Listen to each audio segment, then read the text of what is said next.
नमस्कार दोस्तों, पिछली वीडियो तक हमने बताया था कि विस्मृति के कारण क्या क्या होते हैं। हमने थर्ड पॉइंट तक एक्सप्लेन किया था इसमें कि सामवेगिक कारण विस्मृति का कारण होता है।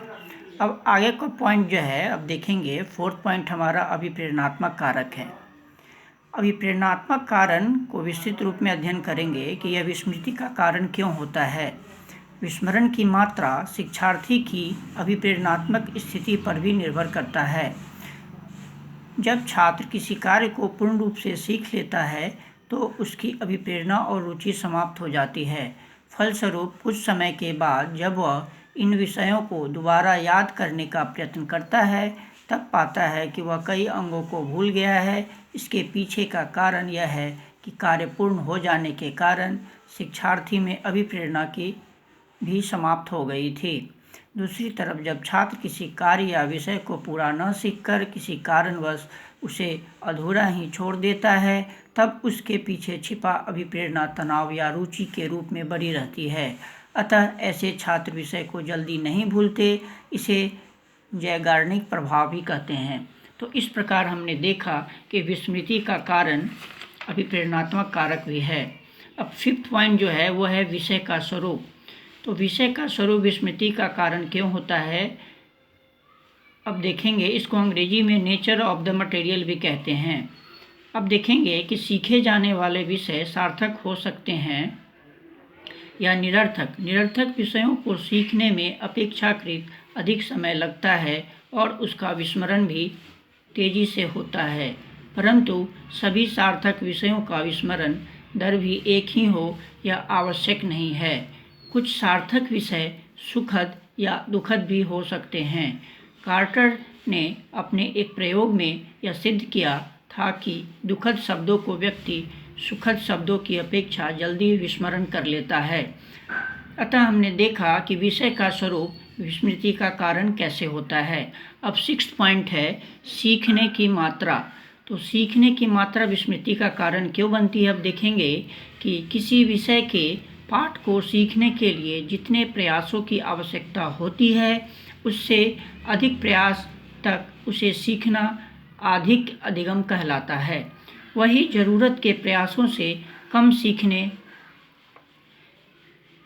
सीखना न्यून अधिगम कहलाता है। जब अधिक अधिगम की जाती है तो उसकी धारणा काफ़ी मजबूत होती है, क्योंकि उससे बनने वाले स्मृति चिन्ह काफ़ी सबल और सुदृढ़ होते हैं।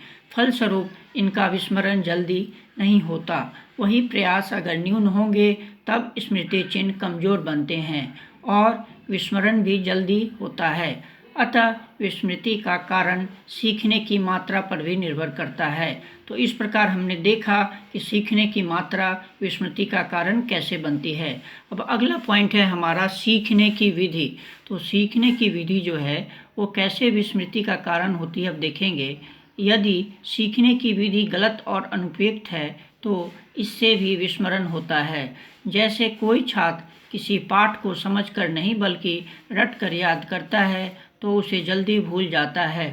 वैसे ही छात्र को बिना आराम दिए उसे ज़्यादा समय तक पढ़ने को कहा जाता है तो उसका विस्मरण भी अधिक तेज़ी के साथ होता है। अगर छात्र किसी विषय के तथ्य को विचार विमर्श विधि के द्वारा सीखता है तो उसका विस्मरण जल्दी नहीं होता। अतः सीखने की विधि का विस्मरण पर सीधा प्रभाव पड़ता है। अतः इस प्रकार हमने देखा कि सीखने की विधि किस प्रकार विस्मरण का कारण बनती है। अब पहले वीडियो तक मैंने बता दिया था कि सामवेगिक कारण भी विस्मृति का कारण बनता है और आगे हमने उससे आगे अभिप्रेरणात्मक कारक से आगे भी हमने पूरा एक्सप्लेन कर दिया है और 7 पॉइंट तक हमने एक्सप्लेन कर दिया। अब देखेंगे कि इसका निष्कर्ष क्या है। इस प्रकार हम देखते हैं कि उपर्युक्त कारणों से विस्मृति होती है।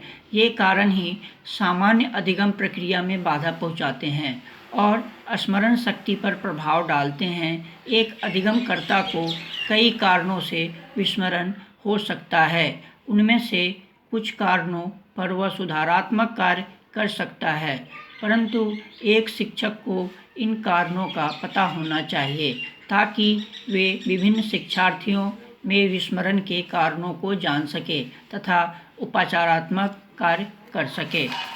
अतः इस प्रकार विस्मृति का कारण क्या क्या है उसको मैंने पूरा एक्सप्लेन कर दिया। अब अगली वीडियो में हम देखेंगे कि विस्मृति को कम करने के क्या क्या उपाय हैं। विस्मृति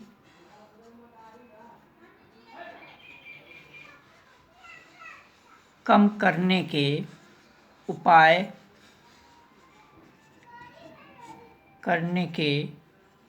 उपाय इसको हम अगली वीडियो के माध्यम से बताएंगे। आज तक यहीं, धन्यवाद।